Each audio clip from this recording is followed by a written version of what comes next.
Hi guys! Ngayong araw, samahan niyo ako gawin ang baptismal cake na ito. O, diba sobrang cutie pie? In-order nga pala to 2 days in advance lang. Dapat kasi 3 days ang sorry, ang pag-order ng soft icing cake sa akin. Pero dahil sabi ng client ko, na ako na nga daw bahala sa lahat. So sabi ko, sige na nga. Dahil ang baker nagipit, sa rush kumakapit. So ako na nga bahala sa lahat mula sa filling, topping, at mga kulay na kung ano-ano pa. Kaya, very thankful din ako sa client ko na to. Kasi kung ano yung available ko dito, magagamit ko rin. And mag-add na lang ako ng ibang topper para sa ikagaganda pa ng cake. Para naman sa frosting, gumamit ako ng Beryl's white chocolate, cream cheese, at saka Arla whipped cream. Gumawa lang ako ng mousse. Sobrang stable din naman kasi nitong Arla pag na-whip, kaya okay na okay to para sa mga ganitong klaseng customized cake.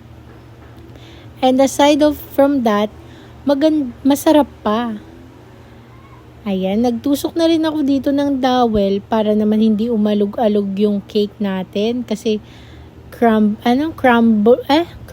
pa siya. Ano ba yan? Nabubulol pa nga.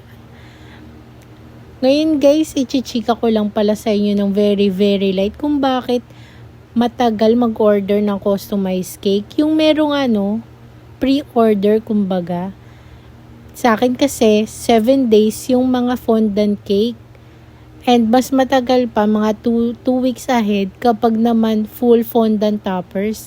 Alam nyo ba guys, mahirap kasi yan hulmahin. Tapos patutuyuin pa. And syempre minsan may iba rin kaming order. So gusto namin mabigyan talaga ng oras yung cake na gagawin namin para sa inyo. Kaya talaga medyo matagal yung pag-order niyan. And medyo may kamahalan nga rin. Pero super worth it naman pag nakita nyo yung cake na para sa anak nyo, 'di ba? Kasi ginawa talaga yun para lang sa kanila. Para ma-feel nila na special talaga sila sa araw ng birthday nila. So ito nga palang mga nilalagay ko dito sa cake natin ay very colorful. Pero yung on a daintier side lang, yung medyo light lang. Ito nga lang yung butterfly, yung medyo dark shade. Pero hindi rin naman kasi may white specks din naman siya. Hindi siya totally violet or purple. So para magmukha nga itong baptismal cake, naglagay tayo ng gold topper na cross with dove. Para alam talaga na pang baptismal to. And itong board nga ay kinoveran ko ng white fondant para dito ko i-emboss yung pangalan ng celebrant. Nagkamali pa nga ako kasi dapat Camila Erin to. Pero yung nalagay ko, Camille Erin. So nag-backread na lang ako nung natapos ko na. And dun ko nalaman na nagkamali nga talaga ako. Siyempre binago ko rin naman yan. Sinend ko pa nga kay client etong picture na may Camille Erin kasi tapos na ako mag-pictorial noon.